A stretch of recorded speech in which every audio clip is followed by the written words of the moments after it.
Alright, so this video is on Facebook bans.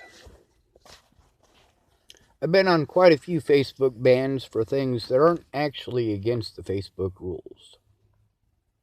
But that's neither here nor there.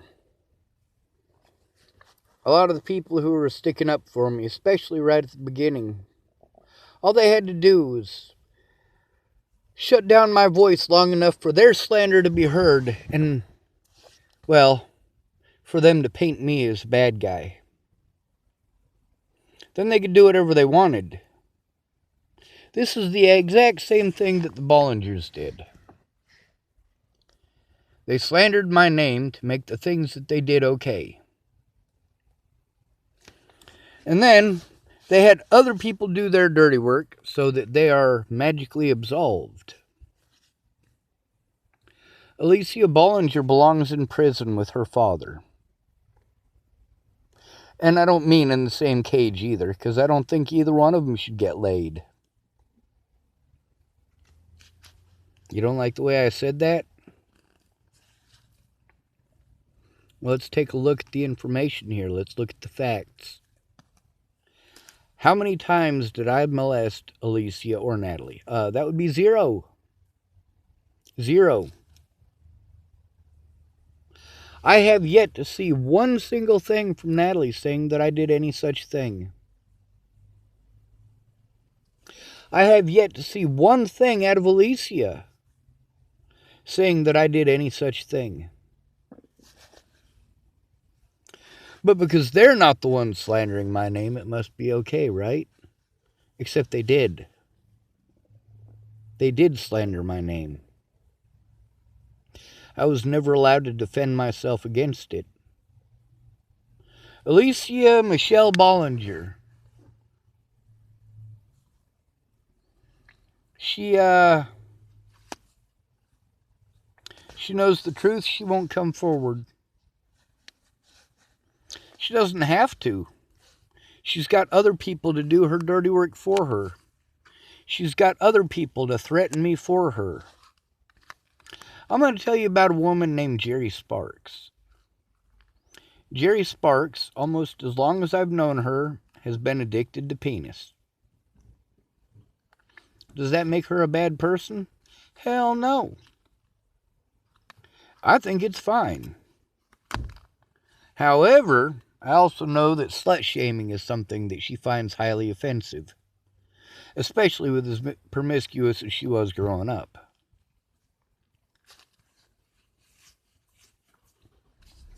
Now with me, Lana and Amanda and Miss Jerry, they knew exactly what ganging up on me would do and slandering my name, treating me like shit, because they'd done it before. I stood up to Miss Jerry and her son because I believe black people are people too. And people who stand up for black rights are heroes. So her son was trying to insinuate that Colin Kaepernick should be punched in the throat for not being a Nazi. You have to stand for the national anthem? National pride is required? I don't think so. Do something to be proud of. I haven't put my hand over my heart and said the national anthem in years. I don't believe in it. How the fuck can I? I see how the homeless people are treated. Somebody in a house doesn't like the fact that a hobo's walking down the street.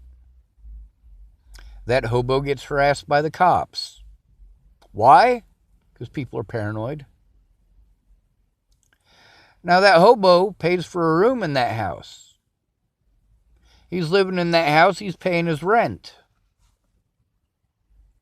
Well, now he's more human, isn't he? He lives in a house. Well, that depends on the house he's with. If he's in a house full of subservient people in subservient positions, well, that house might be hell. If he's the boss man of the household, it might be all right. You still got to deal with the stresses of everybody else's BS, but at least you're in charge, right?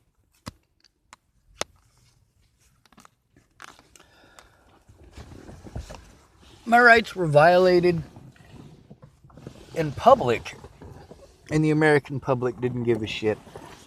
That's because I was painted as a villain. Now, when you destroy a man's name like that, don't expect him to just lay down and take it. I took it my whole life. Having people walk by me and telling their kids, stay away from people like that. Like, fuck, lady. If you only knew who I am and what I do.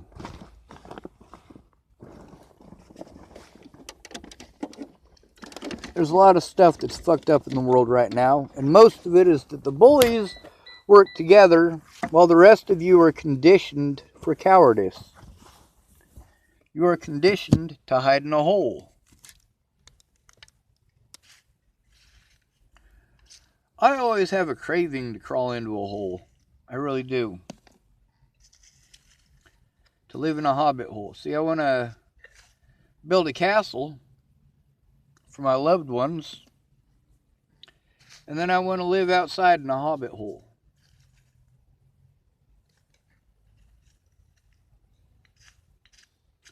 I'd rather serve people than be king.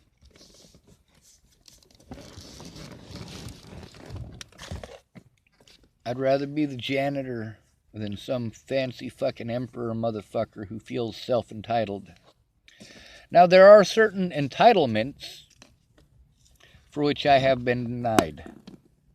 The Constitution of the United States of America is an entitlement. You are entitled to it as a nationalized American citizen.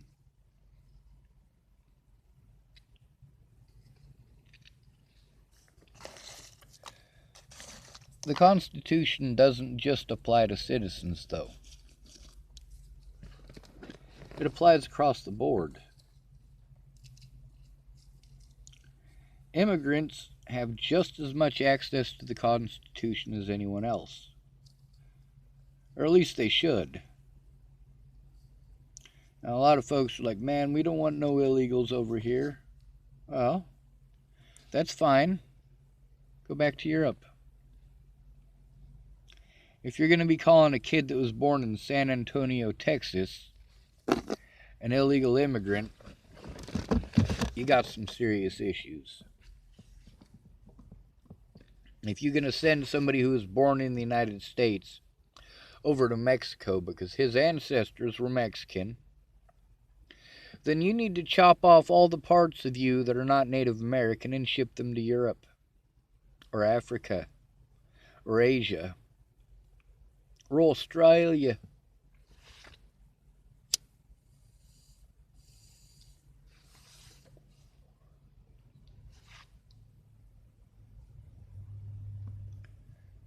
I don't have any friends to talk to. I get overwhelmed a lot. I talk to my camera because nobody gives a fuck. Sean, I care. Well, then help. Help me fight for the right to an honest goddamn court date. When I talk about having a safe place, the thing is, I had one reasonably. I mean, it really wouldn't help me out in the long run, but it would have helped me as far as fighting that whole situation with Natalie and all that fucking bullshit. The problem is I was stuck out in public, being threatened, harassed, and assaulted for the death of Natalie Bollinger. Over choices that I did not make. I did not make the choice for her to make that post. I did not make the choice for her to lie to her mom. There are a lot of choices that she made that I got blamed for. I understood why it is that she did what she did. But she should have left me alone. Her friends should have left me alone.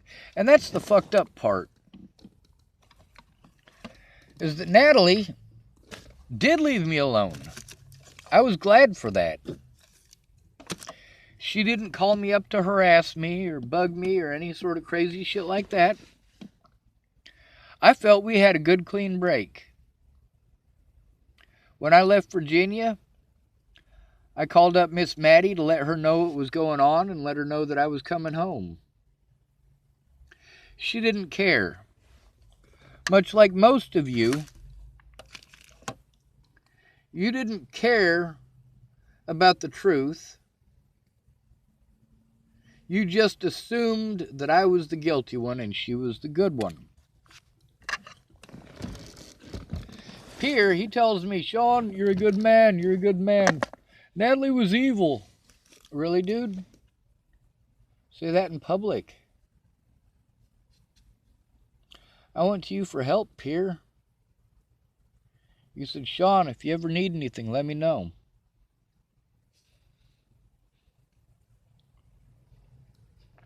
Tell you what, Pierre, I do need something. I need you to tell the police what you told me. I need you to tell them what you told me about Haley Smith. I need you to tell them what you told me about Natalie. And just so you know, Pierre, while I was in Virginia, none of us had anything nice to say about you. It's because you're a skirt chaser.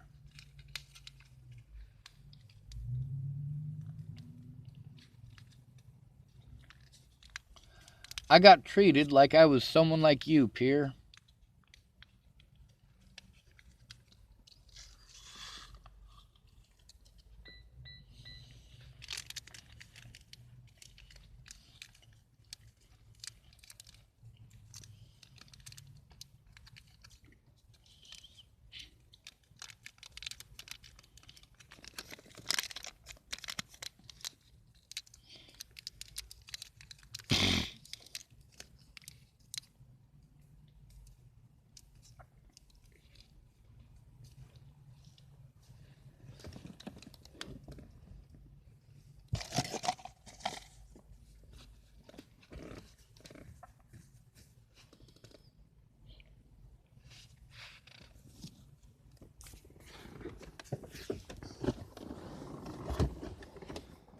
You know, I don't even remember what I started this video about.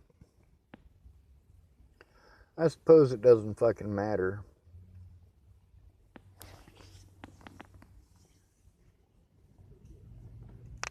I got a topic of conversation for my next one, though.